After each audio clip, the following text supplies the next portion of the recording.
എല്ലാവർക്കും നമസ്കാരം. ജീവിതത്തിൽ എല്ലാവരും ആഗ്രഹിക്കുന്നതാണ് നമ്മളെ ആരെങ്കിലും ഒന്ന് മനസ്സിലാക്കിയിരുന്നുവെങ്കിൽ, കേട്ടിരുന്നുവെങ്കിൽ എന്നൊക്കെ. Make yourself seen and heard എന്ന വിഷയം ജോർജ് സാർ ഇന്നലെ എടുത്തപ്പോൾ ഒരു 2.5 വർഷം മുന്നേയുള്ള എന്നെയാണ് എനിക്ക് ഓർമ്മ വന്നത്. എവിടുന്ന് തുടങ്ങണമെന്നോ എങ്ങനെ മുന്നോട്ട് പോകണമെന്നോ ഒന്നും അറിയാൻ വയ്യാത്തൊരവസ്ഥയിൽ നിൽക്കുന്ന സമയത്താണ് യാദൃശ്ചികമായി എന്റെ അടുത്ത സുഹൃത്തായ ആശ മൈൻഡ് പ്ലസിനെ കുറിച്ച് പറയുന്നത്. എപ്പോഴും എല്ലാത്തിനും എല്ലാവരിലും ഇമോഷണലി ഡിപ്പെൻഡന്റ് ആയിരുന്ന എനിക്ക് ജീവിതത്തിൽ ഉണ്ടാകുന്ന വിഷമങ്ങൾ എങ്ങനെ മാനേജ് ചെയ്യണമെന്ന് കൃത്യമായി അറിയില്ലാത്തത് കൊണ്ട് തന്നെ പലപ്പോഴും ഒരു റോളർ കോസ്റ്ററിലായിരുന്നു എന്റെ യാത്ര. മൈൻഡ് പ്ലസ് സെഷൻസ് അറ്റൻഡ് ചെയ്ത് തുടങ്ങിയ സമയത്ത് ഒരുപാട് ചോദ്യങ്ങൾ മനസ്സിലുണ്ടായിരുന്നു. അതുകൊണ്ട് തന്നെ ഫീഡ്ബാക്കിൽ എന്റെ ചിന്തകളും ആങ്സൈറ്റീസും ഒക്കെ ഞാൻ ഷെയർ ചെയ്യുമായിരുന്നു. ശരിക്കും പറഞ്ഞാൽ അന്നു മുതൽ ഈ കുടുംബത്തിലെ ഓരോരുത്തരും എന്നെ കേൾക്കുകയായിരുന്നു, മനസ്സിലാക്കുകയായിരുന്നു, ഏറ്റെടുക്കുകയായിരുന്നു, ഞാൻ പോലും അറിയാതെ. നമ്മുടെ ജീവിതത്തിന്റെ റെസ്പോൺസിബിലിറ്റി അത് നമ്മുടെ മാത്രം കൈകളിലാണെന്നും നമ്മുടെ ചിന്തകൾ മനഃപൂർവ്വം പോസിറ്റീവ് ആക്കുന്നതിലൂടെ ജീവിതത്തിൽ നല്ല മാറ്റങ്ങൾ ഉണ്ടാക്കാൻ സാധിക്കുമെന്നും മൈൻഡ് പ്ലസ് എന്നെ പഠിപ്പിച്ചു.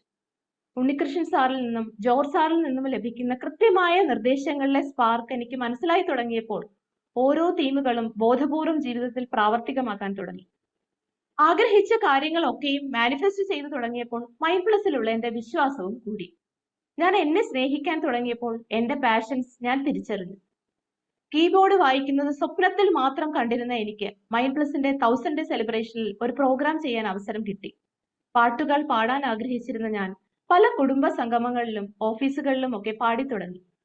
ഓഡിയൻസിനെ അഡ്രസ്സ് ചെയ്യാൻ അത്ര ധൈര്യമില്ലായിരുന്ന ഞാൻ മൈൻഡ് പ്ലസിലെ റിവ്യൂ പറയുന്നു.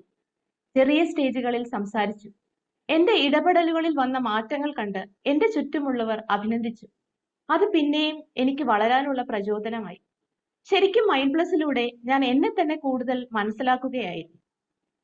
ഉണ്ണികൃഷ്ണൻ സാറിന്റെ ജേർണി വിത്തിൻ ഓൺലൈൻ ക്ലാസ്സുകളും റിട്രീറ്റുമാണ് കൂടുതൽ ആഴത്തിൽ എന്നെ കാണാനും കേൾക്കാനും മനസ്സിലാക്കാനും സഹായിച്ചത്. അതുവരെ പുറത്തേക്ക് മാത്രം നോക്കിയിരുന്ന ഞാൻ എന്നിലേക്ക് ശ്രദ്ധിക്കാൻ തുടങ്ങി.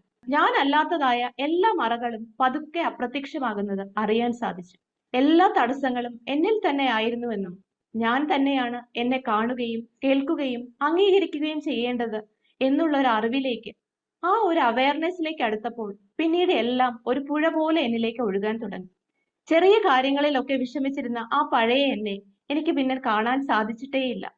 ഒരുപക്ഷെ അന്ന് ഞാൻ ഫീഡ്ബാക്കിൽ സംസാരിച്ചു തുടങ്ങിയില്ലായിരുന്നുവെങ്കിൽ എനിക്കൊരിക്കലും എന്നെ മനസ്സിലാക്കാനുള്ള ഒരു അവസരം ലഭിക്കില്ലായിരുന്നു. നമ്മൾ എടുക്കുന്ന സ്റ്റെപ്പ് അത് എത്ര ചെറുതാണെങ്കിലും വളരെ ഇമ്പോർട്ടന്റ് ആണ്. എന്റെ ജീവിതത്തിലെ എല്ലാ നല്ല മാറ്റങ്ങൾക്കും തുടക്കം മൈൻഡ് പ്ലസിലൂടെയാണ്, ആശയിലൂടെയാണ്. ഈ അവസരത്തിൽ പ്രിയപ്പെട്ട ജോർജ് സാറിനോടും ഉണ്ണികൃഷ്ണൻ സാറിനോടും ആശയോടും എന്നെ വളർത്തിയ മൈൻഡ് പ്ലസ് ഫാമിലിയിലുള്ള ഓരോരുത്തരോടും ഉള്ള എന്റെ സ്നേഹവും നന്ദിയും അറിയിക്കുന്നു. ഇവിടെ എന്റെ ഈ കഥ പറയുക എന്നതിലുപരി എല്ലാവർക്കും ജീവിതത്തിൽ നല്ല മാറ്റങ്ങൾ വരുത്തുവാൻ മൈൻഡ് പ്ലസിലൂടെ ഉറപ്പായും സാധിക്കും എന്ന് കൂടി ഓർമ്മപ്പെടുത്തിക്കൊണ്ട് ഇന്നത്തെ റിവ്യൂ ഇവിടെ നിർത്തുന്നു.